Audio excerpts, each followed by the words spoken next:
పొందామండి. ప్రభు యొక్క రక్త మాంసములో మనం పాలు పంపులు పొందే ముందుగా దేవుని యొక్క వాక్యము నుండి ఒక భాగాన్ని చదువుదాం. కొరింథీయులకు రాసిన మొదటి పత్రిక 10వ అధ్యాయము. కొరింథీయులకు రాసిన మొదటి పత్రిక 10వ అధ్యాయము 1 నుంచి 6 వచనాలు ఉత్తర ప్రత్యుత్తర రీతిగా మార్చి చదువుదామండి. 1 నుంచి 6 వచనాలు ఉత్తర ప్రత్యుత్తర రీతిగా మార్చి చదువుదాం.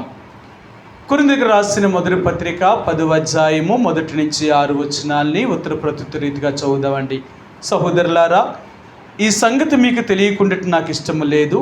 అదేదనగా, మన పితరులందరూ మేఘము క్రింద నుండిరి, వారందరూ సముద్రములో నడిచిపోయిరి.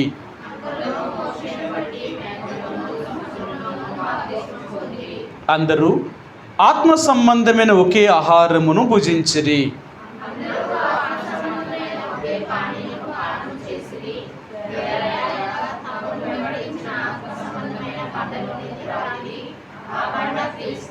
అయితే వారిలో ఎక్కువ మంది దేవునికి ఇష్టలుగా ఉండకపోయిరి గనుక అరణ్యములో సంహరింపబడిరి.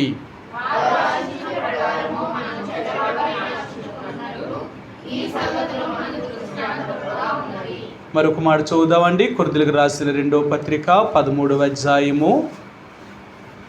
కొరింథీయులకు రాసిన 2వ పత్రిక 13వ అధ్యాయము 5వ వచనాన్ని 6వ వచనాన్ని 2 వచనాల్ని మనం కలిపి చదువుకుందామండి. మనందరం కలిపి ఒక్క మాటలా చదువుదాం. కొరింథీయులకు రాసిన 2వ పత్రిక 12వ అధ్యాయము 13వ అధ్యాయము. కొరింథీయులకు రాసిన 2వ పత్రిక 13వ అధ్యాయము 5, 6 వచనాల్ని 2 వచనాల్ని మనం కలిపి చదువుదామండి. మీరు విశ్వాసము గలవారై ఉన్నారో లేదో మిమ్మల్ని మీరే శోధించుకొని చూచుకొనుడి, మిమ్మల్ని మీరే పరీక్షించుకొనుడి. మీరు భ్రష్టులు కాని ఎడల యేసుక్రీస్తు మీలోనున్నాడని మిమ్మల్ని గూర్చి మీరే ఎరుగరా. మేము భ్రష్టులము కామని మీరు తెలుసుకుందురని నిరీక్షించుచున్నాను. ప్రభు యొక్క ఈ లేఖన భాగాన్ని చదివిన లేఖన భాగాన్ని దేవుడు దీవించునుగాక. ప్రతి ఆదివారము మనం ప్రభు యొక్క సన్నిధిలోనికి వెళ్ళినప్పుడు, అంటే ప్రభు యొక్క రక్త మాంసములో మనం పాలు పంపులు పొందే ముందుగా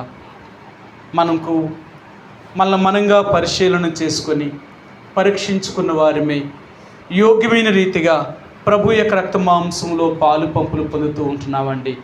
ఎందుకంటే మనం పరీక్షించుకోకుండా దేవుని యొక్క రక్త మాంసములకు సాదృశ్యంగా ఉన్న ఆ రొట్టెలో రసములో మనం పాలు పంపులు పొందకూడదు. మనకు యోగ్యత అర్హత ఉంటేనే మనం పాలు పంపులు పొందాలి. ఏంటి అర్హత, ఏంటి యోగ్యత? ఏంటంటే ఏదో ప్రభు యొక్క రక్త మాంసంలో పాలు పంపులు పొందాలి అంటే బాప్తిసం తీసుకుంటే సరిపోదు, లేక నేను రక్షణ పొందాను అంటే సరిపోదు. మరి ఇంకేంటి అర్హత? నువ్వు రక్షణ పొంది నువ్వు బాప్తిసం తీసుకున్న తర్వాత దానికి తగినట్లుగా జీవించాల. అది అంతేకాని నేను రక్షణ పొందాను, బాప్తిసం తీసుకున్నాను, ఇంకా అయిపోయింది, నేను దేవుని బిడ్డను అయిపోయాను అని చెప్పి మనకిష్టం వచ్చినట్లుగా జీవించడం కాదు. మనకిష్టం వచ్చినట్లుగా జీవిస్తే నువ్వు దేవుని బిడ్డను ఎలాగవుతావు? యేసు ప్రభువుని అంగీకరించిన తర్వాత నువ్వు ఆయన బిడ్డవు, కానీ లోకాస్తురమైన సాతాను యొక్క బిడ్డవు కాదు. ఇంకా చాలాసార్లు లోకంలో జరుగుతున్న విషయాలు ఏంటంటే, ఎవరైనా ఒక అమ్మాయిని ఒక ఇంటి వారికి అంటే వేరొకరికి ఇచ్చి పెళ్లి చేసినప్పుడు ఇంకా ఆమె మన కూతురు కాదు. ఇంకా అవునంటారా? ఇంకా మన కూతురే అంటారా? నిజమే, మన కూతురే, కానీ మన ఇంటికి ఎప్పుడు రావాలా? చుట్టంగా రావాలి, అంతే. చూసిపోవడానికి రావాలి, ఉండిపోవడానికి రాకూడదు. అర్థమైందా? మన కూతురు ఒక ఇంటికి మనం పెళ్లి చేసిన తర్వాత ఆ అమ్మాయి మన ఇంటికి చుట్టం చూపుకి రావాలి తప్ప మన ఇంట్లో ఉండిపోవడానికి వస్తే ఒప్పుకోం. మనం ఏమంటాం? అమ్మా, నువ్వు మా ఇంట్లో ఉండడానికి నీకు పెళ్లి చేయలేదు, నువ్వు ఎవరింట్లో ఉండాలంటే నువ్వు అత్తగారింట్లో ఉండాలా. అప్పుడు ఆమె అంటుంది, నన్ను మా అత్తగారు సరిగా వస్తలేదు, మా ఆయన నన్ను పట్టించుకోవట్లేదు, మా వాళ్ళందరూ నన్ను సరిగా చూస్తలేదు, అందుకని ఇక్కడికి వచ్చేసానంటే అప్పుడు ఏమంటారు? ఫోన్లో బాగా వచ్చేసావు, పోతే ఫోన్లో చూస్తలేదు కానీ నువ్వు వచ్చేసావంటావా? అలాగాను వాళ్ళకు అనుగుణంగా నువ్వు నడుచుకో. వాళ్ళు చూడకపోయినా కొన్ని కష్టాలు నువ్వు అనుభవించు. ఎందుకంటే ప్రతి కోడలు ప్రతి అత్త దగ్గర సమస్య లేకుండా ఏ కోడలు ఏ అత్త దగ్గర సంసారం చేయదండి, ఖచ్చితంగా. ఎందుకంటే ప్రతి కోడలు కూడా తన అత్తగారి దగ్గర కొన్ని సమస్యలు ఎదుర్కోవలసిందే. అలా నేర్చుకోగలిగితేనే తప్ప ఆ కోడలు తన సంసార జీవితాన్ని సక్రమంగా నడిపించుకోలేదు. కాబట్టి ఎలాగైతే మనం వేరొకరి ఇంటికి వెళ్ళామో వాళ్ళు చెప్పినట్లుగా నడవడానికి ప్రయత్నించేయమని మన బిడ్డకి ఎలా చెప్తామో, లోకములో నుంచి మనం యేసుప్రభువారి దగ్గరికి వచ్చిన తర్వాత కూడా ఇక్కడ కూడా మనం మన ఇష్ట ప్రకారంగా నడిచేవారం కాదు, మనం దేవుని యొక్క ఇష్ట ప్రకారము నడిచేవారు, ఆయనకు అనుగుణంగా జీవించేవారు, ఆయన ఏం చెప్తే అది చేసేవారు. అంతే తప్ప ఇంకా మన ఇష్టమే అనుకుంటే మనం దేవుని పిల్లలను ఎలాగవుతాం? మీ అందరికీ తెలుసు. నీ సుబుద్ధిని నువ్వు ఆధారము చేసుకొనక నీ సమస్త ప్రవర్తన యందు ఆయన అధికారంను ఒప్పుకో అంటాడు ఆయన. ఎందుకంటే ఇంకా నీ సొంత ఇష్టానుసారంగా నువ్వు జీవిస్తాను అంటే నువ్వు ఇక్కడ దేవుని దగ్గర చెల్లదు. అది దేవుని దగ్గర నువ్వు నిజంగా ఆయనకి తగినట్లుగా నడవాలి అంటే ఆయన ఇష్టంలోనికి నువ్వు వచ్చేయాల. ఎంత కష్టమైనా పర్లేదు, ఎందుకంటే నేర్చుకునేటప్పుడు ఏదైనా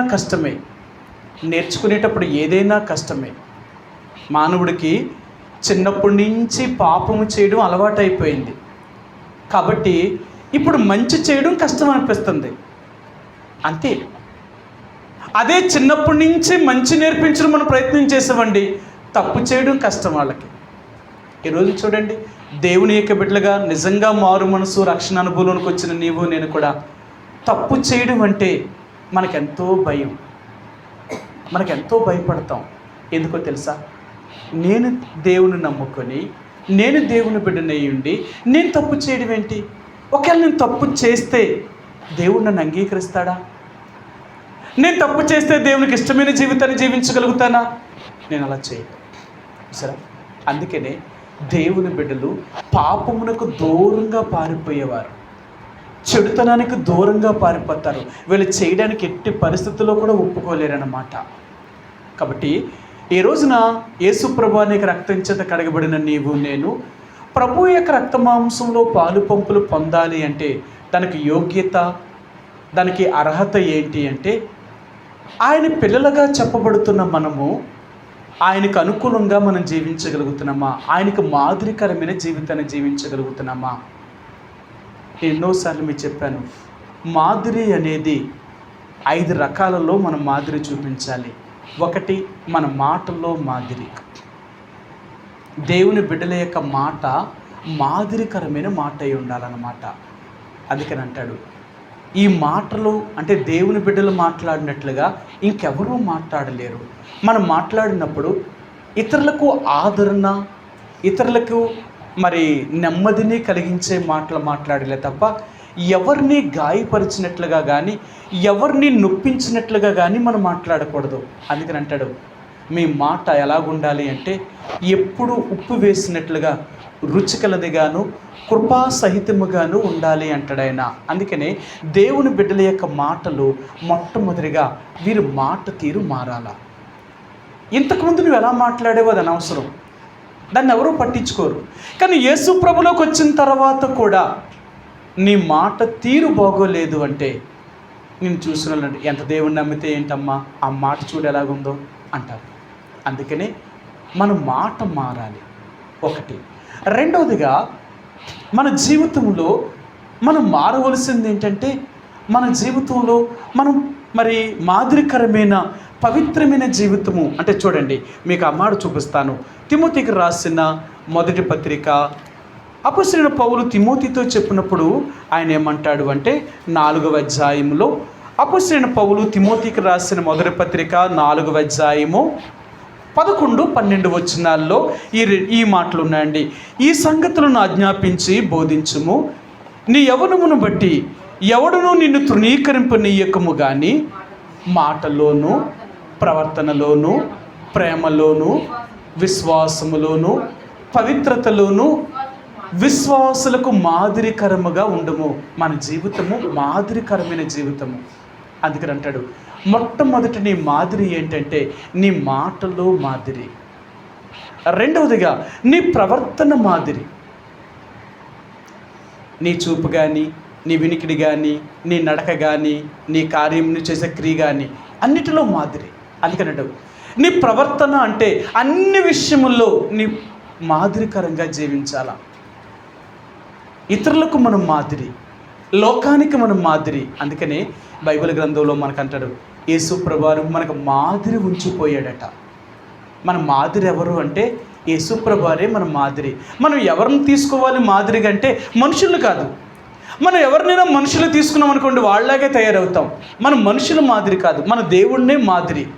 అయితే మనం ఎలాంటి వారిని మాదిరిగా తీసుకోవాలి అంటే బైబిల్ గ్రంథంలో అంటాడు, అనేక మంది శ్రమానుభవాన్ని మాదిరిగా తీసుకోవాలి. అంటే దేవుని కొరకు ఇంతకుముందు ఎన్నో కష్టాలని, బాధల్ని, శ్రమలను అనుభవించి దేవుని కొరకు నమ్మకముగా జీవించిన వారిని మాదిరి తీసుకోవాలి తప్ప దేవుని కొరకు శ్రమ పడకుండా, కష్టపడకుండా, ఏ శ్రమ అనుభవించకుండా, ఏక నింద అవమానాన్ని భరించకుండా అలాంటి వారిని కాదు నీకు మాదిరి. అందుకనే ఈరోజు దేవుని బిడ్డలు ఎవరిని మాదిరి తీసుకుంటున్నారో తెలుసా? భక్తిహీనులను మాదిరిగా తీసుకుంటున్నారు. వాళ్ళు చూడు, వాళ్ళు కూడా దేవుని నమ్ముకున్నారు కదా, వాళ్ళు గుడికి వెళ్తున్నారు, వాళ్ళు దేవుని బిడ్డలే, వాళ్ళు అలా లేరా, ఏళ్ళలా లేరా, మనమేనా సంఘం, మనమేనా దేవుని ప్రజలు, ఇంకెక్కడా లేరు ఇలాంటి వారు. చాలామంది అలా అంటూ ఉంటారు. నిజంగా బైబిల్ చదివితే కదా, వాళ్ళు ఎప్పుడైనా బైబిల్ చదివి దేవుని వాక్యాన్ని నిజంగా చూస్తే ఏదో వాళ్ళకి అర్థమవుతుందండి. వాళ్ళు బైబిల్ చదవరు, వాక్యాన్ని వినరు, వాక్యం చదవకుండా, వాక్యాన్ని వినకుండా వీళ్ళు ఎవరు దేవుని బిడ్డలు కానీ ఎలా తెలుసు? గుడికి వెళ్తే దేవుని బిడ్డలు అయిపోతారా? బైబిల్ పట్టుకుంటే దేవుని బిడ్డలు అయిపోతారా? వీళ్ళేదో బాప్తీసం తీసుకుంటే దేవుని బిడ్డలు అయిపోతారా? కాదు. నువ్వు ఎలాంటి వారిని నీకు మాదిరో తెలుసా? శ్రమానుభవాన్ని అనుభవించిన వారినే నీకు మాదిరి. సరే, ఈ మాట కూడా చూపిస్తాను.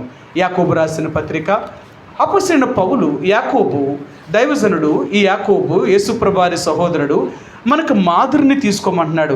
ఎవరిని మాదిరిని తీసుకోమన్నాడో మీకు ఒక మాట చూపిస్తాను. 5వ అధ్యాయము 10వ వచనమండి. యాకోబు రాసిన పత్రిక 5వ అధ్యాయము 10వ వచనమండి. 5:10. నా సహోదరులారా, ప్రభు నామమున బోధించిన ప్రవక్తలను శ్రమానుభవమునకును ఓపికకును మాదిరిగా పెట్టుకొనుడి. అది ఎలాంటి వారిని మాదిరి తీసుకుంటారో తెలుసా? ఈరోజు దేవుని బిడ్డలు మారు మనసు లేని వారిని మాదిరి తీసుకుంటున్నారు.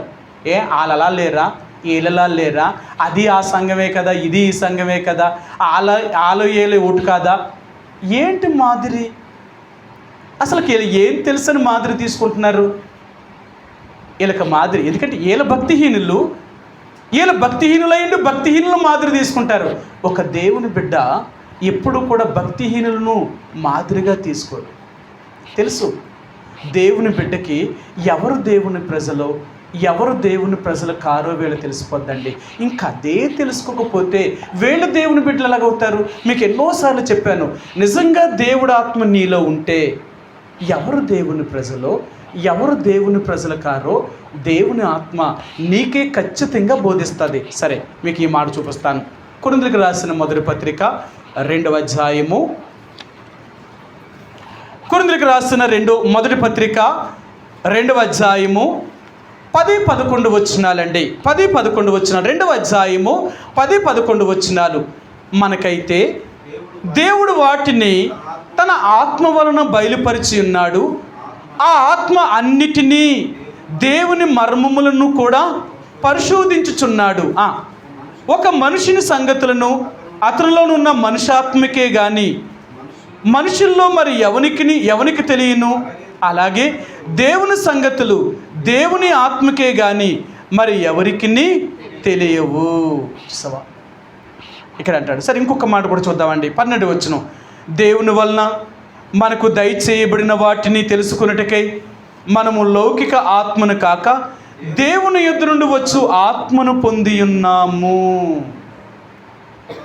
ఈరోజు నిజంగా నీవు దేవుని ఆత్మ నీలో ఉంటే ఆ ఆత్మ నీకు బోధిస్తుంది ఎవరు దేవుని ప్రజలు, ఎవరు దేవుని ప్రజలు కారు. అందుకని అంటాడు, ఎవరు దేవుని ప్రజలు ఎవరు దేవుని ప్రజలు కారు అని ఎలా చెప్తామో తెలుసా? వారి క్రియలను బట్టి చెప్తాం. అంతేనా? యేసుప్రభువారు భూమి మీద ఉన్నప్పుడు ఆయన ఇలాగ చెప్పాడు. సరే, ఆయన ఎలా చెప్పాడో మీకు చూపిస్తాను. మత్తయి సువార్త 7వ అధ్యాయము, మత్తయి సువార్త 7వ అధ్యాయము 18-19 వచనాలండి. క్షమించండి, 17వ వచనం కూడా చదువుదాం. అలాగుననే ప్రతి మంచి చెట్టు మంచి ఫలములను ఫలించును, పనికి మాలిన చెట్టు కాని ఫలములను ఫలించును. మంచి చెట్టు కాని ఫలములు ఫలింపనేరదు, పనికి మాలిన చెట్టు మంచి ఫలములను ఫలింపనేరదు. మంచి ఫలములు ఫలింపని ప్రతి చెట్టు నరకబడి అగ్నిలో వేయబడును. కాబట్టి మీరు వారి ఫలము వలన వారిని తెలుసుకొందురు. ఎవరు ఎలాంటి వారు మనకు ఎలా తెలుస్తుందటండి? చాలాసార్లు అంటాం, ఏమో వాళ్ళ దేవుని బిడ్డలా, ఏరు దేవుని బిడ్డలా, లేకపోతే ఆలా ఏలా, ఎవరైనా ఎలా తెలుస్తుంది? నీకు ఇంకా తెలియదా? వాళ్ళు చేస్తున్న క్రియలేంటి, వీళ్ళు చేస్తున్న క్రియలేంటి, వాళ్ళలాగున్నారు వీళ్ళలాగున్నారు, ఇవే నీకు తెలియకపోతే ఇక నువ్వేం కాపాడుకుంటావు? అంతే కదా. అందుకనే మన పిల్లల్ని తమంతట తాము కాపాడుకోవడానికి మనం ఏం నేర్పిస్తామంటే, మొదటి నుంచి ఏది మంచో ఏది చెడో రెండూ చెప్తూ ఉంటాం. చిన్నప్పటి నుంచి మన పిల్లలకి ఏం నేర్పిస్తామంటే మంచేదో చెడేదో చెప్తూ ఉంటాం అన్నమాట. ఇప్పుడు మంచేదో చెడేదో చిన్నప్పటి నుంచి వీళ్ళు నేర్చుకున్న తర్వాత, పెద్దయిన తర్వాత వాళ్ళ మంచి చెడు తెలుసుకున్నారు కాబట్టి చిన్నప్పటి నుంచి వాళ్ళు ఏం చేస్తారు? చెడుని విసర్జిస్తారు, మంచిని తీసుకుంటారు. ఒకవేళ వాళ్ళు చెడే చేశారనుకో, పెద్ద అయిన తర్వాత మనం ఏమంటాం? చిన్నప్పటి నుంచి నీకు మంచేదో చెడేదో అన్నీ చెప్తే ఇప్పుడు నువ్వేం చేసావు? నువ్వు చెడు చేసావంటే, అంటే నేను చెప్పిందంతా నువ్వేమో చేసావు? గాలికి వదిలేసావు. అంటే నేను చెప్పిన నిర్లక్ష్యం చేసి నీకు ఇష్టమైనట్లుగా జీవిస్తావా? ఇదా నువ్వు చేసింది అని నువ్వు అడగవా? నీ పిల్లని ఖచ్చితంగా అడుగుతావు. నువ్వు చిన్నప్పటి నుంచి మన పిల్లలకి ఎందుకు మంచి చెడు నేర్పిస్తాము అంటే, ఏది చెడో ఏది మంచి ఎందుకు చెప్తాము అంటే అందుకే చెప్తాం. వాళ్ళు పెద్ద అయిన తర్వాత దారి తప్పకుండా ఉండడం కొరకే చిన్నప్పటి నుంచి ఏది మంచో ఏది చెడో చెప్తూ వాళ్ళు బోధిస్తూ ఉంటాం. మరి అలాగన్నప్పుడు ఆత్మీయంగా నువ్వు దేవుని యొక్క మందిరానికి వస్తున్నప్పుడు నేను నేర్పిస్తా లేదా? ఏది మంచి ఏది చెడు, ఎవరు ఆత్మీయులు ఎవరు ఆత్మీయులు కారు, ఎవరు దేవుని ప్రజలు ఎవరు దేవుని ప్రజలు కారు, ఇది నీకు తెలీదా? ఇదే నీకు తెలియకపోతే ఇక నువ్వు దేవుని బిడ్డవేంటి? ఎన్నోసార్లు చెప్పాను, పేరుకి ఇశ్రాయేలీ ప్రజలు అనబడినంత మాత్రానికి వారు ఇశ్రాయేలీలు కారు. బైబిల్ గ్రంథంలో ఎన్నోసార్లు చెప్పాడు. యేసు ప్రభువారి యొక్క పేరు పెట్టుకున్నంత మాత్రానికి వారు యేసు ప్రభువారిని నమ్ముకున్నవారు కారు. వారు నిజంగా యేసు ప్రభువారిని నమ్మిన వారు అయితే వారి జీవితాన్ని మార్చుకున్నవారు.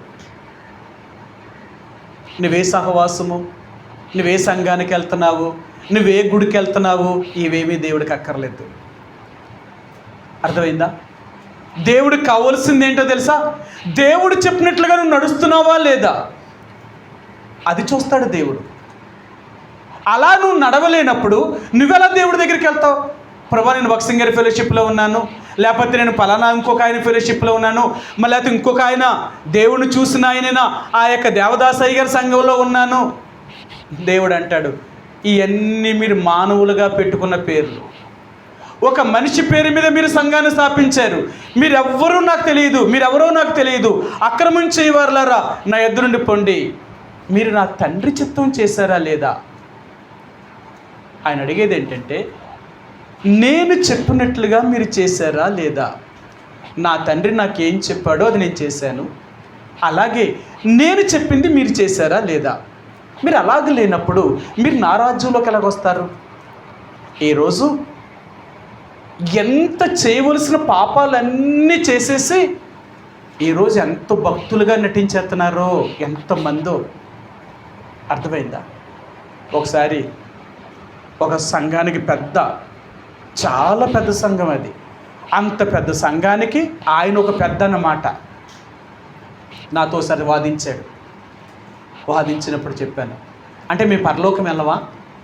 మాకు దేవుడు రాజ్యం లేదంటావా? మరి నువ్వు అలా చెప్తున్నావేంటి అన్నాడు. నేను అన్నాను, ఉందా లేదా నేను ఇప్పుడు మీకే చూపిస్తాను. మీరు అడిగారు కదా, నేను చూపిస్తాను. బైబిల్ గ్రంథం ఏం చెప్పింది? నువ్వు ఎవరికి వ్యతిరేకంగా పాపము చేసావో ఆ వ్యక్తి దగ్గరికి వెళ్ళి నువ్వు ఒప్పుకోవాలా, అవునా? నువ్వు ఎవరికైనా విరోధంగా కానీ నువ్వు పాపము చేస్తే ఆ సహోదరుని నువ్వు బాధ పెట్టావు కాబట్టి ఆ సహోదరుడి దగ్గరికి వెళ్ళి, అయ్యా నేను మీ ఎడల తప్పిదము చేశాను, నన్ను క్షమించండి అని మీరు అడగాలి. మీరు అడిగారు ఆయన్ని? ఆయన బ్రతుకుండగా ఏ రోజున కూడా మీరు ఆయన్ని అడగలేదు. మీరు చేసిన అంత దుర్మార్గమే. ఇది తప్పు కాదా? బైబిల్ ఎక్కడుంది మీరు చూపించండి. సరే, మీరు అడగలేదు. ఇప్పుడు మీరు ఆ మనిషిని అడగలేదు కానీ మీరు దేవుణ్ణి అడిగారట. యేసు ప్రభా, నేను తప్పు చేసేసాను తండ్రి, నన్ను క్షమించు అని మీరు దేవుణ్ణి అడిగారు. ఇప్పుడు దేవుడు మిమ్మల్ని క్షమిస్తాడా? బైబిల్ ఏం చెప్పిందో తెలుసా? మీరు ఒకరి రుణములను ఒకరు క్షమింపలేని ఎడల పరలోకమందున్న మీ తండ్రి కూడా మీ పాపములను, మీ రుణాన్ని క్షమించడట. ఖచ్చితం అది. జక్కయ్యకి మారు మనసు ఎప్పుడు వచ్చిందో తెలుసా? ఎవరి దగ్గర అయితే అన్యాయంగా తీసుకున్నాడో మరలా తరలా ఇచ్చేసాడు ఆయన. అప్పుడే జక్కయ్య ఇంటికి రక్షణ వచ్చింది. అంతేగాని మీలాగా లేరు. మీరు దేవుడు ప్రజలు అంటారేంటి? నువ్వు ఎంతకాలం నువ్వు ఆ సంఘానికి పెద్దవైనా, ఎంతమందిని ఆ సంఘాన్ని నడిపించినా నువ్వు మాత్రం పరలోకం చేరు. ఎందుకో తెలుసా? నీ పాపములు నిలిచిపోయాయి. నీ పాపం నిలిచిపోయాయి. ఎంతటి పాపం చేశారో తెలుసా? యేసు ప్రభువారు తన చేత పిలువబడిన దైవజనులకు దేవుడిచ్చిన అధికారం ఏంటో తెలుసా? వాళ్ళు ఎవరు పాపములైతే నిలిచి ఉండినగాక అంటారో వాళ్ళ పాపములు నిలిచిపోతాయి. దేవుడు కూడా క్షమించడట. సరే, యేసు ప్రభువారు తన శిష్యులకి ఎలాంటి అధికారం మీకు ఇచ్చాడో చూపిస్తాను. యోహాను సువార్త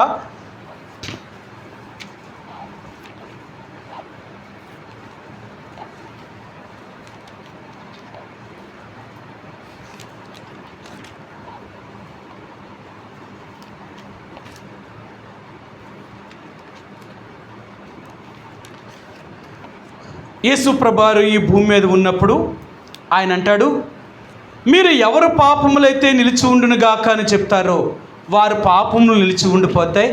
మీరు ఎవరు పాపాన్ని క్షమిస్తారో ఆ పాపములు క్షమించబడతాయి. ఎందుకంటే మీకు అలాంటి అధికారాన్ని ఇచ్చాను అంటున్నాడు ఆయన. యేసు ప్రభువారు తన శిష్యుల్ని ఆయన తీసుకొని వెళ్ళినప్పుడు, ఆయన వెళ్ళిపోతున్నప్పుడు తన శిష్యులతో ఆ మాట చెప్తాడన్నమాట. చివరిగా ఆ మాటను చెప్పి ఆయన అంటాడు,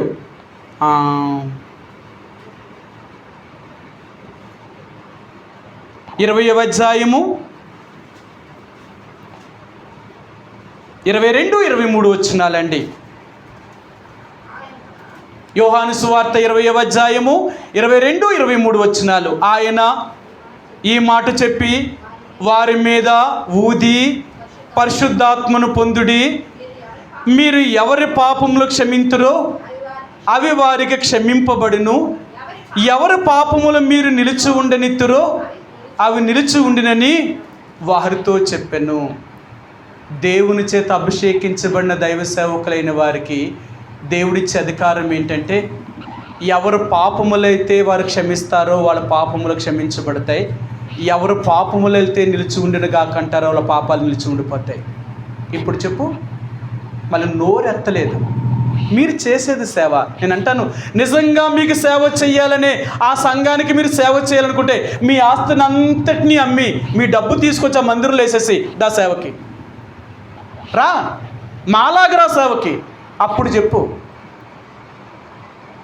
నీ ఆస్తులు సంపాదించుకొని నువ్వు ఉద్యోగం చేసి సంఘానికి పెద్దనని చెప్పి ఆ మందిరాన్ని నీ చేతిలో తీసుకుని వెళ్ళి నువ్వు సేవ చేయడం ఏంటి? ఆ బాధ్యత నీకు ఇచ్చాడా? నీ పని అది. నీది కాని పని నువ్వు చేస్తున్నావు. నువ్వు సేవకుడు ఏంటి? నువ్వు వెళ్ళగలుగుతావు పరలోకానికి? నీ పాపములు క్షమించబడ్డాయి అంటావా? నువ్వు చచ్చినా క్షమించబడవు ఇంకా. ఎందుకంటే ఆ దైవజనుడు చచ్చిపోయాడు. నువ్వేమో ఇప్పుడు యేసు ప్రభువారిని అడిగేస్తున్నావు, ప్రభువా నేను పాపిని, ప్రభువా నేను పాపిని. దేవుడు అన్నాడు, బ్రతకుండగా ఇంతమందిని నువ్వు బాధ పెట్టినోడివి, నీ పాపాలు ఆలుండగప్పుడే నువ్వు క్షమాపణ అడగలేదే, ఇప్పుడు నేను ఎలా క్షమించగలను? బైబిల్ గ్రంథం అంటుంది, ఏదైనా నీ సహోదరుడితో నీకు వ్యాజ్యం ఉన్న ఎడల వెంటనే వెళ్ళి ఒప్పేసుకో, సరిచేసేసుకో. ఇక్కడ నువ్వు సరి చేసుకోలేదా, ఆ వ్యక్తి చనిపోయాడా, ఆ దగ్గర రాలేడు. అందుకనే భార్యాభర్తలుగా కూడా మనం ఎలాగుంటుందో తెలుసా, ఏ రోజైనా గొడవ వచ్చిందంటే ఆ రోజు సాయంకాలంతో గొడవ పోద్ది. మన గొడవలు ఎలా ఉంటుందో తెలుసా, ఉదయం గొడవ ఆడుకున్నాముగా సాయంకాలం కలిసిపోతాం, సాయంకాలం గొడవ ఆడుకున్నాముగా రాత్రి కలిసిపోతాం. ఎందుకు? ఇలా కలవకుంటాగా రాత్రి ప్రారంభమైందనుకో, నీ భార్యతో నీ భర్తతో నీకు సమాధానం లేకుండా నువ్వు పరలోకం ఎలా చేరుతావు? నీకు పరలోకం కావాలి అంటే ఇద్దరూ సమాధానపరచబడాలి. సమాధానపరచబడితేనే, సమాధాన పడితేనే నువ్వు దేవుడు రాజ్యం చేరుతావు. అసమాధానంగా నువ్వు వాళ్ళు ఎవ్వరూ దేవుడు రాజ్యం చేరరు. సమాధానము. అందుకని మనం ఎలాంటి వారని తెలుసు, సమాధానాన్ని వెతికి వెంటాడతామంట. సమాధానాన్ని వెతికి వెంటాడతాం. ఏమో నా ప్రాణం ఎప్పుడు పోద్దు, నేను ఎవరితోటి అసమాధానంగా ఉండకూడదు, అందరితోటి నేను సమాధానంగా ఉండాలా. ఒక దైవజనుడు చెప్పాడు నాకు, ఆయన చాలా పెద్ద దైవజనుడు. ఆయన ఒక భయంకరమైన పరిస్థితులు గుండా వెళ్ళినప్పుడు చచ్చిపోయి బ్రతికాడు అన్నమాట. చచ్చిపోయి బ్రతికాడు. ఆయన అన్నాడు, నేను దేవుడి దగ్గర చాలా ఏడ్చానురా. ఏడ్చి ప్రభువుని అడిగాను, ప్రభా ఇంకా నేను ఎవరికైనా విరోధంగా నేను తప్పు చేశానా, నేను ఎవరికైనా విరోధంగా నేను ఏదైనా పాపం చేశానా, నాకు చూపించు, నాకు చూపించు. నేను ఒప్పుకుంటాను తండ్రి, నేను సిగ్గుపడను. పాపమును ఒప్పుకోవడంలో నేను ఎప్పుడూ సిగ్గుపడను తండ్రి, నేను ఒప్పుకుంటాను. వాళ్ళు ఎవరైనా ఎంతటి వారైనా ఒప్పుకుంటాను అంటే తన మనసులో కొంతమంది గుర్తొచ్చారట. గుర్తొస్తే ఆ మరుసటి రోజు ఆయన కారు వేసుకొని వెళ్ళి వాళ్ళ ఇంటికి వెళ్ళి, అన్న నన్ను క్షమించండి, నేను మీకు ఏదైనా వ్యతిరేకంగా నేను తప్పు చేసుంటే, నా మాటల ద్వారా కానీ నా క్రియల ద్వారా కానీ మిమ్మల్ని గాయపరిచి ఉంటే, ఒకవేళ నేను గాయపరిచానేమో, నన్ను క్షమించండి. వాళ్ళు స్టన్ అయిపోయారట. కీడు చేసింది బాధ పెట్టింది వాళ్ళైతే ఈయనెళ్ళు క్షమాపణ అడిగితే వాళ్ళకి ఏం చెప్పాలో అర్థం కాక ఒక క్షణం అలాగ ఆగిపోయి ఆ తర్వాత అన్నారట, అన్న మీరెందుకు ఎలాగ అడుగుతున్నారు అన్నారట. అప్పుడు అన్నాడట, దేవుడిని నేను అడిగాను, దేవుడు నన్ను అడిగితే నన్ను దేవుడు కొంతమందిని చూపించాడు, అందులో మీరున్నారు, అందుకని మీ దగ్గరికి వచ్చి, ఏమో మీతో నాకు ఎక్కడైనా సమాధానం నేను కోల్పోయానేమో, నేను సమాధానం లేకుండా నేను దేవుని రాజ్యంలోనికి చేరాను, నేను చచ్చిపోయి బ్రతికాను. ఇప్పుడు ఎందుకు నేను వచ్చాను అంటే, నేను చచ్చిపోయి బ్రతికానండి, దేవుడు నన్ను ఇంకా బ్రతికించాడు. ఎందుకు బ్రతికించాడు అంటే నాకు అర్థమైంది ఏంటంటే, ఇంకా నేను సరి చేసుకోవాల్సినవి ఉన్నాయి, అందుకనే నేను సరి చేసుకుంటున్నాను, మీరేమనుకోకండి, నన్ను క్షమించండి అని వాళ్ళ దగ్గరికి వెళ్ళి వాళ్ళతోటి ప్రార్థన చేయించుకుని వచ్చాడట. ఆలోచించారా? ఒక దేవుని పెట్టుకునే లక్షణం ఏంటో తెలుసా? అది ఎవరితోటి అసమాధానంగా ఉండేవాడు కాదు, ఎవరితోటి విరోధ భావం ఉండేది కాదు, సాధ్యమైనంత వరకు సమాధానాన్ని వెతికి వెంటాడేవారు. ఎందుకో తెలుసా? అసమాధానంతో ఉంటే మనం దేవుని యొక్క రాజ్యంలోనికి ప్రవేశించలేమండి. సమాధానముతోటే మనం వెళ్ళగలం. అందుకని మనం ఎవరికైనా కీడు చేస్తుంటే, ఎవరినైనా మనం దుఃఖపెట్టి బాధ పెట్టుంటే, వాళ్ళు బ్రతుకుండగానే మనం క్షమాపణ పొందాలా. వాళ్ళు చచ్చిపోయారా, మనకు ఆ క్షమాపణ ఉండదు, మనకు ఆ క్షమాపణ ఉండదు. అందుకని దేవుని బిడ్డలుగా మనం ఎంత సరిచేయబడ్డానికి ఇష్టపడతామో, అది ఒక దేవుని బిడ్డకుండే లక్షణం ఏంటో తెలుసా? బైబిల్ గ్రంథంలో అంటాడు, ఒక చిన్న బిడ్డ వలె తను తగ్గించుకునేవాడెవడో వాడే పరలోక రాజ్యంలో ప్రవేశించబడతాడట. ఒక చిన్న బిడ్డకున్న మనస్తత్వం ఏంటో తెలుసా? తమ్మును తాము తగ్గించుకోవడానికి ప్రయత్నం చేస్తుందట. తగ్గించుకునే మనసు అన్నమాట బిడ్డకి. అలాంటి మనస్తత్వంలోనికి మనం రావాలి ఎప్పుడు కూడా. అర్థమైందా? మన వల్ల ఎవరికి అసమాధానం కానీ, మన వల్ల ఎవరికి కీడు కానీ, ఎవరికి నష్టము కానీ రాకూడదు. ఒకవేళ మన వల్ల ఎవరికైనా వచ్చిందంటే మనం వెళ్ళి క్షమాపణ చెప్పడంలో ఏమాత్రం సిగ్గులేదు. అర్థమైందా? ఒకరోజు నేను నర్సిపూర్లో సేవ చేస్తున్నప్పుడు ఒక కుటుంబం దేవుడి మందిరానికి రావడం మానేశారు. అంతేం ఆత్మీయులు కారు, కానీ వాళ్ళు మందిరానికి రావడం మానేశారు. నేను 2-3 సార్లు వెళ్ళాను. వాళ్ళు ఏమీ పెద్ద ఏమనుకోని. తర్వాత నేను అన్నాను, నేను చెప్పాను, నా వల్ల అయితే నన్ను క్షమించండి. ఎందుకంటే నేను ఇక్కడ ఉండిపోయేవాడిని ఏమీ కాదు. ఎక్కడ ఉంటాను, రేపు ఇంకొకడికి వెళ్ళిపోతాను. మందిరం మీరు ఉండేవాళ్ళు, ఇది ఇక్కడ మీ స్థలం, ఇది అందరిది మీది. నేనెవరిని? దేవుడు నన్ను ఇక్కడ వాడుకుంటే వాడబడతాను, ఇక్కడి నుంచి మరి ఇంకో చోటుకి వెళ్ళిపోమంటే వెళ్ళిపోతాను. నా వల్ల మీకు ఏదైనా అభ్యంతరం కలిగింది అయితే నేను ఒప్పుకుంటాను, నన్ను క్షమించండి. వాళ్ళు అన్నారు, మీ వాక్యమే మమ్మల్ని బాధించింది. నేను అన్నాను, వాక్యమే బాధించింది అంటే దాని విషయంలో నేను రాజీ పడలేను. ఆ విషయంలో నేను రాజీ పడలేను. నేను మీకు ఏదైనా తప్పు చేశానా అది చెప్పండి. నేను ఏమైనా మీకు విరోధంగా తప్పు చేస్తుంటే ఒప్పుకుంటాను నేను మీకు. అంతేకాని వాక్యం మీ గురించే చెప్పానని మీరు అనుకుంటే అది నేను ఏమి చేయలేను. అది దేవుడి మాట. అది దేవుని వాక్యం ఉన్నది ఉన్నట్లుగానే చెప్పాను. నేనేమీ కలపలేదు, నేనేమీ చెరపలేదు. ఒకవేళ నేనేమైనా కలిపేనా, నేనేమైనా చెరిపినా మీకంటే 2 అంతలు నరకపాత్రుడిగా చేయబడతాను నేను. దాని విషయంలో నేను రాజీ పడలేను. దేవుడు నాకు ఏం చెప్పమంటాడో చెప్తాను, దానికైతే నేను రాజీ పడలేను. మీ ఇష్టం కదా, రావడమా పోవడం అనేది అది మీ ఇష్టం. కానీ దానికి మించి మాత్రం వాక్యానికి విరోధం అంటే నేను దానికి ఒప్పుకోను. కత్తి ఎక్కడితో వదిలేశాను. వాళ్ళు ఎవరి కోసం వస్తారు? నా కోసం వస్తే అలాగే ఉంటుంది. వాళ్ళ మనుషుల కోసం వస్తే వాళ్ళు ఎప్పుడూ ఉండలేరు. వాళ్ళ దేవుడి కోసం వచ్చారా, చచ్చేదాకా దేవుని వదలలేరు వాళ్ళు. కాబట్టి దేవుని యొక్క ప్రజలుగా మనం సరి చేసుకునేవారు, మన ప్రవర్తనే సరి లేకుండా మనం దేవుని బిడ్డలమని ఎలా చెప్పుకుంటామండి? ఈరోజు చాలామంది వాళ్ళు చేసి అన్నీ చేసుకుంటూ వెళ్ళిపోతారు, కానీ మేము దేవుని బిడ్డలమే. ఎలా దేవుని బిడ్డలేరు? వీళ్ళకి ఎలా పరలోకం ఉందంటావు? దేవుడు ఎందుకు రాసిచ్చాడు ఈ బైబిల్ అంతా? ఆయన ఎలా చెప్పి మరొకలా తీసుకెళ్తాడు? ఆయన జరగదు. ఎప్పుడూ దేవుడు ఆయన అబద్ధమాడడు, పశ్చాత్తాపపడడు. ఆయన ఎప్పుడూ తప్పు చేయడు. ఆయన ఒకటి చెప్పి చేయకుండే దేవుడు కాదు. ఆయన ఏం చెప్పాడో, అంటే ఆయన ఏం చేస్తానని చెప్పాడో అంతా రాసేసాడు ఈ పుస్తకంలో, ఈ బైబిల్లో. దానికి వ్యతిరేకంగా ఇంకేమీ చేయడు అనమాట. అందుకనే బైబిల్ని ఎందుకంత ఎక్కువగా చదువుతామంటే అందులో ఏమైతే రాయబడిందో దాని ప్రకారంగానే మనం చెయ్యాలా. దానికి వ్యతిరేకంగానే వెళ్ళామా వాళ్ళు ఎవరైనా పరలోకం చేరరు. కాబట్టి ఈరోజు మన యొక్క మాటల్లోనే కాదు, మాదిరి, మన ప్రవర్తనలో కూడా మాదిరి. నీ ప్రవర్తనలో మాదిరి లేనప్పుడు నువ్వు క్రైస్తవుడివేంటి? చచ్చేదాకా నువ్వు క్రైస్తవులను లోకానికి చెప్పుకొచ్చేమో, లోకం నమ్మొచ్చేమో, కానీ దేవుడు నమ్మడు. ఆయన అంటాడు, ఆ రోజున మన ముఖం మీద వస్తాడు. నీ బ్రతికేంటో తెలుసా? నువ్వు నాలోనే లేవు, లోకంలోనే లేవు. సగం లోకం, సగం దేవుడు. ఇలాంటి జీవితాన్ని కలిగి ఉండి నువ్వు నా రాజ్యం ఎలా చేరతావు? అర్థమైందా? ఏ లోకానుసారమైన వాళ్ళు ఎవరు దేవుని యొక్క రాజ్యంలో ప్రవేశించరు. దేవుని యొక్క రాజ్యంలో ప్రవేశించాలంటే ఎంతమంది వెళ్తారో తెలుసా? సరే, మీరు అనొచ్చు, యేసుప్రభువుని నమ్ముకున్న వాళ్ళందరూ పరలోకం వెళ్ళిపోతారనుకుంటున్నారా? అది ఎప్పటికీ జరగదు. సరే, మీకు ఆ మాట చూపిస్తాను.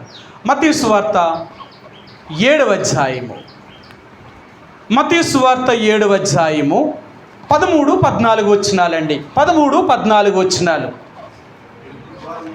ఇరుకు ద్వారమున ప్రవేశించుడి, నాశనమునకు పోవు ద్వారము ఎడల్పును, ఆ దారి విశాలమునైనది, దాని ద్వారా ప్రవేశించువారు అనేకులు.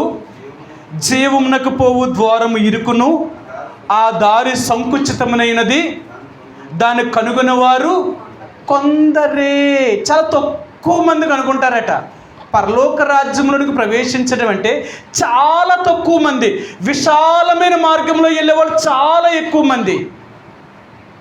ఈరోజు ఏంటంటే దేవుని బిడ్డలకి కట్టుబాట్లు అంటూ ఉన్నాయండి. కొన్ని కట్టుబాట్లు ఉన్నాయి.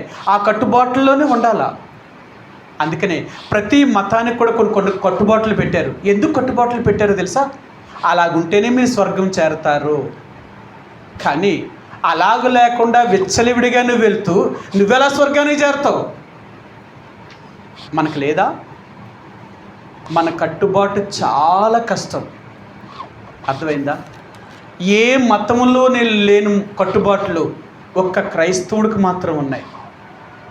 మీరు ఏ మతమైనా చూడండి, ఆ మతంలో ఉన్న వ్యక్తి కొన్ని నెలలు కానీ కొన్ని సంవత్సరాలు కానీ ఆ మతంలో ఉంటే వాడు స్వర్గానికి వెళ్ళిపోతాడు. నేను ఒకసారి ఒక వ్యక్తి నాతో చెప్పాడనమాట. ఏం చెప్పాడు అంటే, జీవితంలో ఒక్కసారి కానీ కాశీ వెళ్ళొస్తే ఖచ్చితంగా వాడు కైలాసానికి వెళ్ళిపోతాడట. ఆ రోజుల్లో కాశీ వెళ్ళి రావడం అంటే ఎలాగో తెలుసా? విమానాలు, ట్రైన్లు ఇలాంటివి ఏమీ లేవు. కాలినడక మీదే వెళ్ళేవారట. కాలినడక మీద ఇక్కడి నుంచి కాశీ వెళ్ళి అక్కడి నుంచి మళ్ళీ తిరిగి వచ్చాడంటే ఆడ దేవుడితో సమానం అట. ఆడ వెళ్ళి రాబోయేటప్పుడు మధ్యలోనే చచ్చిపోయేవారట. ఎందుకంటే కాలినడకన అన్ని వేల కిలోమీటర్లు నడిచి వెళ్ళడం అంటే మాటలా. నేను ఒకసారి చూశాను, ఈ ఎర్రబట్టలు వేసుకున్న వాళ్ళందరూ విజయవాడకి చాలామంది నడిచి వెళ్తున్నారు. హైవే ఎక్కబోయేటప్పటికి వాళ్ళ కాళ్ళకు బట్టలు చుట్టేసుకొని, కవర్లో చుట్టేసుకొని, వాళ్ళ కాళ్ళు వాపులు వచ్చేసి బాబోయ్ అక్కడి నుంచి లారీలోకి వెళ్ళిపోయేవారు అనమాట. నేను చాలాసార్లు అడిగాను, మరి ఏంటంటే సార్ మీరు మొక్కుకున్నారన్నారు. ఎక్కడ నడుస్తామండి, కాళ్ళు చూడనప్పుడే మా కాళ్ళు అరిగిపోయాయి, మా కాళ్ళు ఇలాగ అయిపోయాయి, ఎక్కడ నడుస్తాం? అంత దూరం చచ్చిపోతాం మేము నడిస్తే. ఇంకా ఏదో నడుస్తామని ఒప్పుకున్నాం, కొంత దూరం నడిచాము, అయిపోయిందంటే మేము బస్సు మీద లేదా లారీ ఏదైతే కేజీ వెళ్ళిపోతాం అంతే, ట్రైన్ అంతే తప్ప అంత దూరం నడవమండి. మరేంటి ఆ రోజుల్లో వాళ్ళు అనేవారట, అంటే కాలినడకన కాశీ వెళ్ళొస్తేనే కైలాసానికి వెళ్ళిపోతాం అనుకుంటే అంత నమ్మకం రాలుకుంటే, ఈరోజు ముస్లింలకి ఏంటంటే చచ్చిపోయే లోపల ఒక్కసారైనా మక్కా వెళ్ళి రావాలట. వాళ్ళ సిద్ధాంతం అది. ఒక్కసారి మక్కా వెళ్ళొచ్చారంటే వాళ్ళు స్వర్గానికి వెళ్ళిపోయినట్టే, దేవుడి దగ్గరికి, వాళ్ళకి అది అల్లా దగ్గరికి వెళ్ళిపోయినట్టే వాళ్ళ నమ్మకం అది. మరి క్రైస్తవుడికి ఈడెక్కడికి వెళ్ళి రావాలా?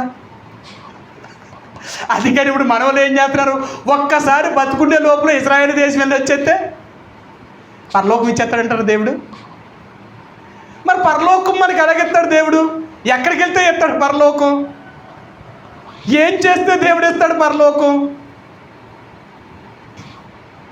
నువ్వు ఏ యేసు ప్రభువారిని అయితే నిజంగా మారు మనసు రక్షణ అనుభవంలోకి వచ్చి ఆ దేవుడిని నమ్మావో అదే భక్తిని ఎప్పుడు దాకా ఉండాలట? చచ్చేదాకా కొనసాగించాలి, అప్పుడే పరలోకం వెళ్తామట. ఇది ఎంత కష్టం చూడండి.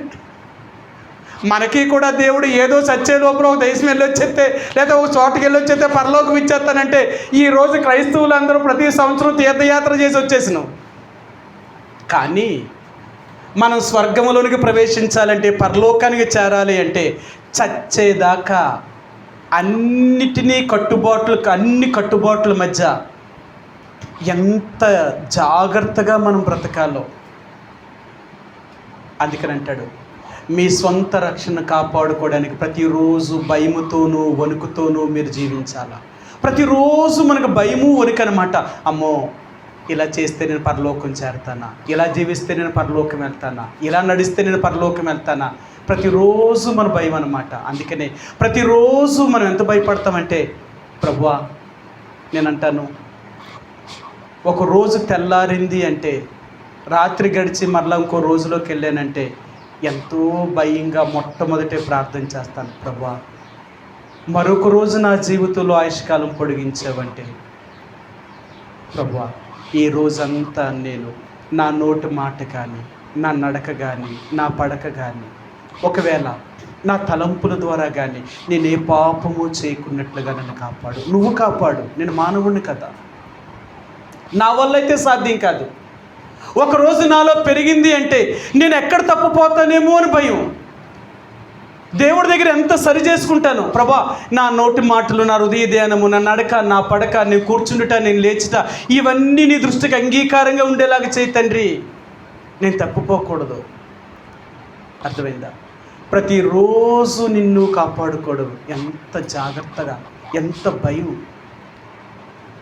ఆడు క్రైస్తవుడు అంటే, క్రైస్తవుడు ఎలా బ్రతుకుతాడట తెలుసా? భయముతో బతుకుతాడట. సరే కదా, మీ అందరికీ తెలుసు మనము క్రీస్తునకు దూరముగా ఉన్నామని ఎరిగి. కొరింథీయులకు రాసిన 2వ పత్రిక 5వ అధ్యాయము, కొరింథీయులకు రాసిన 2వ పత్రిక 5వ అధ్యాయంలో అపోస్తలుడైన పౌలు అంటాడు, మనం ఎంత భయముతో ఉండాలి ఇక్కడ చెప్తాడనమాట.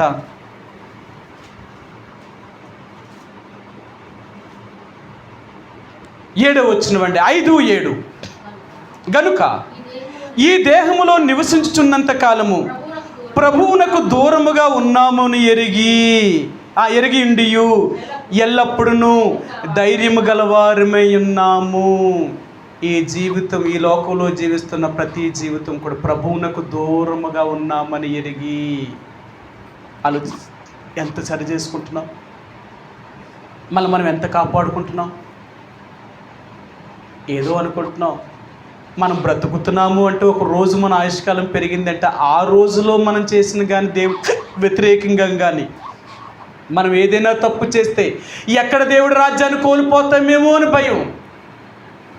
ప్రతిరోజు నీ భయం ఏంటో తెలుసా? నేను దేవుడి రాజ్యాన్ని కోల్పోతానా? అలా ఉండను. నేను దేవుడి రాజ్యంలోనికి ప్రవేశించాలి. అందుకనే మనం ప్రతిరోజు దేవుని యొక్క రాజ్యం కొరకే సిద్ధపడుతూ ఉంటాం.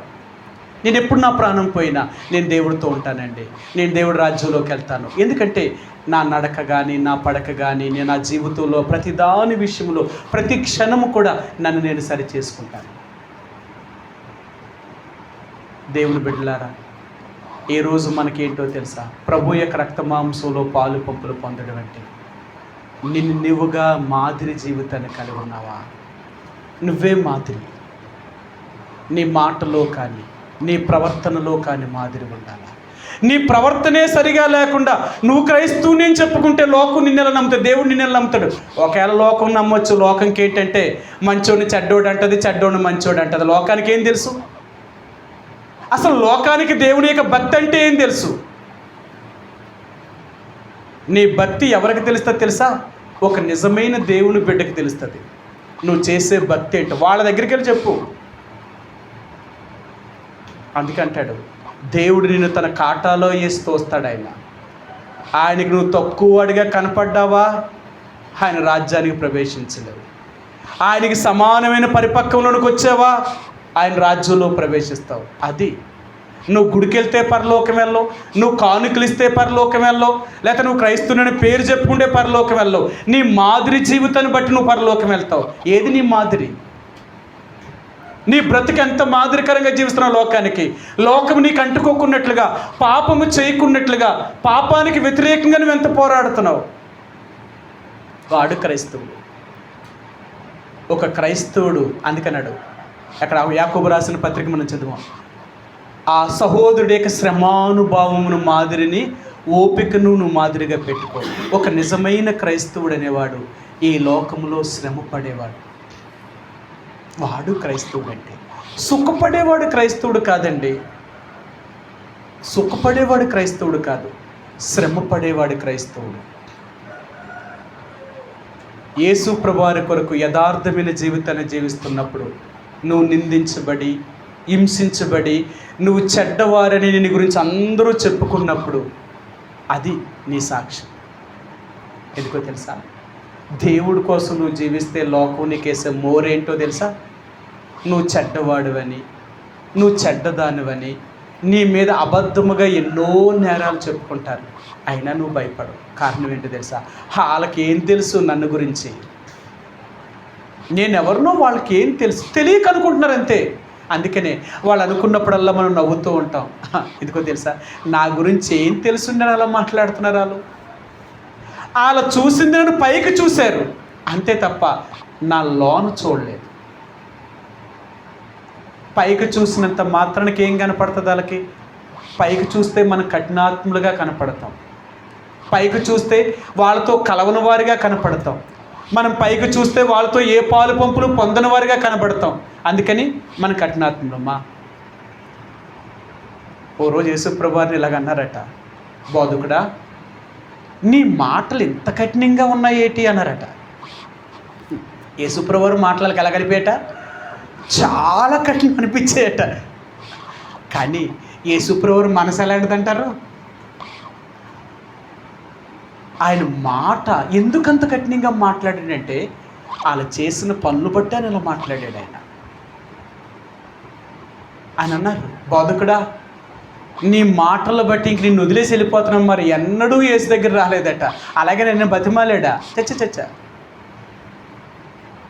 నా తండ్రి చేత ఆకర్షించబడిన వాడే నాతో ఉంటాడు.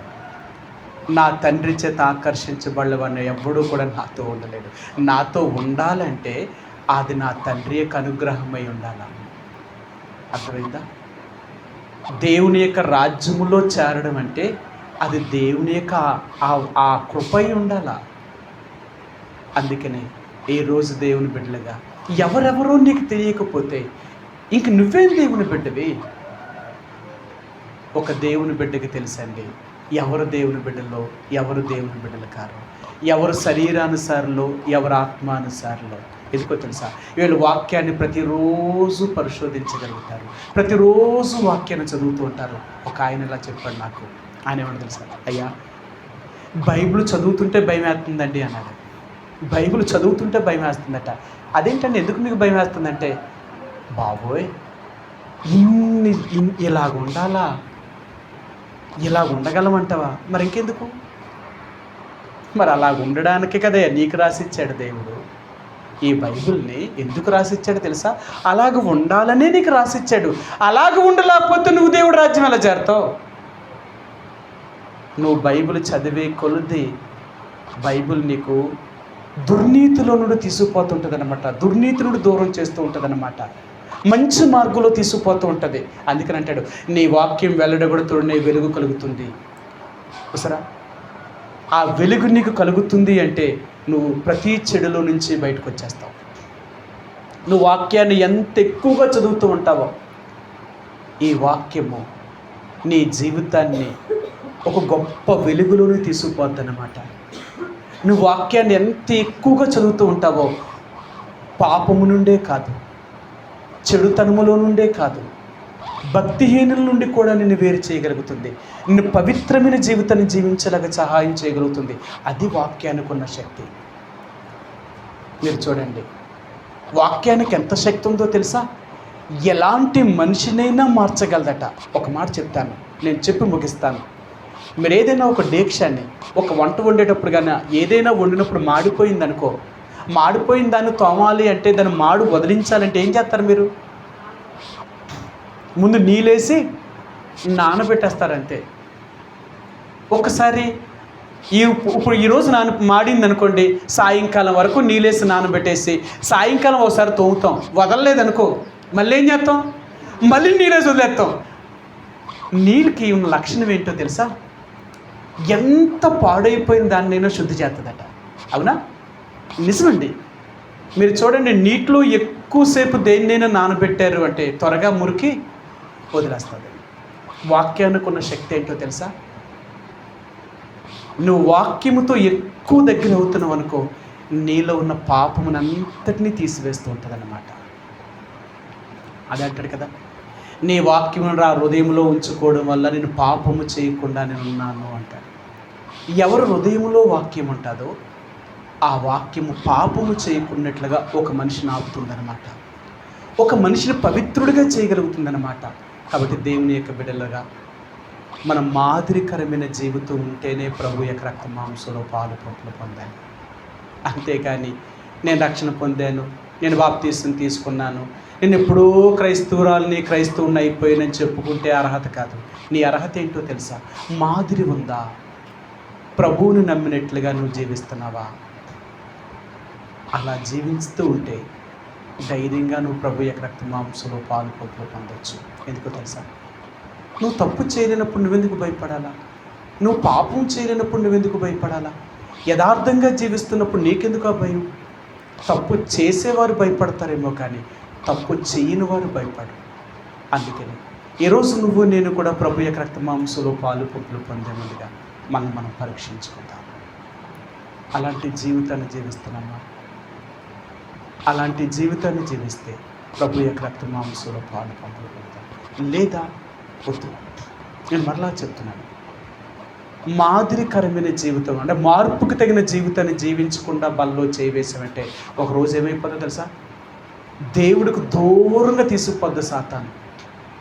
నేను ఎంతోమందికి అదే చెప్తాను, మారు మనసు లేకుండా బల్లో చేయవేయద్దు, మారు మనసు లేకుండా బల్లో చేయవేయద్దు అంటాను. చాలామంది ఆయన అలాగే చెప్తాడులే, ఆయన అలాగే చెప్తాడులే, మనకి ఎప్పుడు అలవాటే కదా వేసుకుని వెళ్ళిపోతారు. కొన్ని రోజులకి ఏమైపోతారు తెలుసా, పాపం అనే జబ్బు ముదిరి అసలు దేవుడికి దగ్గరికే ఇంక రాలేరు ఇంక వాళ్ళు. మరి బల్లో పాలు పంపులు పొందారు, మరి అలల దేవుడి మందిరానికి దూరం అయిపోయారు. ఎందుకయ్యారు తెలుసా, వాళ్ళు బ్రతుకు మారకుండా బల్లో చేయవేశారు. చాలా భయం అది. ఎవరైనా తన జీవితం మారకుండా కానీ బలలో చేయి పాలు పంపులు పొందితే ఒక రోజుకి వాళ్ళు ఏమైపోతారు తెలుసా, దేవునికి విరోధులుగా మారిపోతారు, దేవునికి దూరస్తులుగా పోతారంతే. కారణం ఏంటో తెలుసా, అది వారి విషముగా మారిపోద్ది అంతే. అందుకన్నాడు, మిమ్మల్ని మీరు పరీక్షించుకొని యోగ్యముగా పాలు పంపులు పొందారా, అది మిమ్మల్ని పవిత్రంగా చేయగలుగుతుంది. మీరు అయోగ్యంగా పాలు పంపులు పొందారా, అది మీకు శిక్షా విధిలోనికి తీసుకుని వెళ్తుంది. అర్థమైందా? అదే రొట్టె అదే రసము రెండు విధాలుగా ఉపయోగపడుతుంది. పరీక్షించుకొని తీసుకున్నావా, అది నిన్ను ఆశీర్వాదంలో తీసుకెళ్తుంది. అర్హత లేకుండా పరీక్షించుకోకుండా నువ్వు చేయి వేసావా, నేను శిక్షా విధిలోనికి తీసుకుని వెళ్తుంది. అందుకనే అనేక మంది దేవుడి నుండి ఎందుకు దూరం అయిపోయారో తెలుసా, వాళ్ళు పాలు పంపులు పొందే ముందు యోగ్యముగా పాలు పంపులు పొందలేదు. అందుకనే సాతానుడు వారిని దేవుడి నుండి దూరంగా తీసుకుపోయాడు. వారు ఎప్పటికీ దేవుడి దగ్గర రారు. ఈరోజు చూడండి, చాలామంది ఎందుకు దేవుడి మందిరాన్ని మానేసి వెళ్ళిపోయారు, వాళ్ళ స్వార్థం కోసం దేవుడిని నమ్మారా, వాళ్ళ స్వలాభం కోసం దేవుడి దగ్గరికి వచ్చారా. అలాంటి వారు ఎప్పుడూ దేవుడితో ఉండలేరు. ఎవరుంటారో తెలుసా, నిస్వార్థముగా జీవించేవారు, దేవుడి నుండి ఏది ఆశించకుండా ప్రాణం పోయినా దేవుడి కోసమే జీవించాలి. అది దేవుడి బిడ్డలంటే. వారిని ఏది క్రీస్తు ప్రేమ నుండి దూరం చేయలేదు. అలాగా మనంగా పరిశీలన చేసుకొని యోగ్యమైన రీతిగా ప్రభు యొక్క రక్త మాంసంలో పాలు పంపులు పొందుదామండి. కొద్ది క్షణాలు మోకరించి మనంగా పరీక్షించుకొని ప్రభు యొక్క రక్త మాంసంలో పాలు పంపులు పొందే ముందుగా మనం సరి చేసుకొని, దేవుడు ఏదైతే మనతో మాట్లాడారో ఆ విషయాలు మనం సరి చేసుకొని ప్రభు యొక్క రక్త మాంసంలో పాలు పంపులు పొందుదామండి.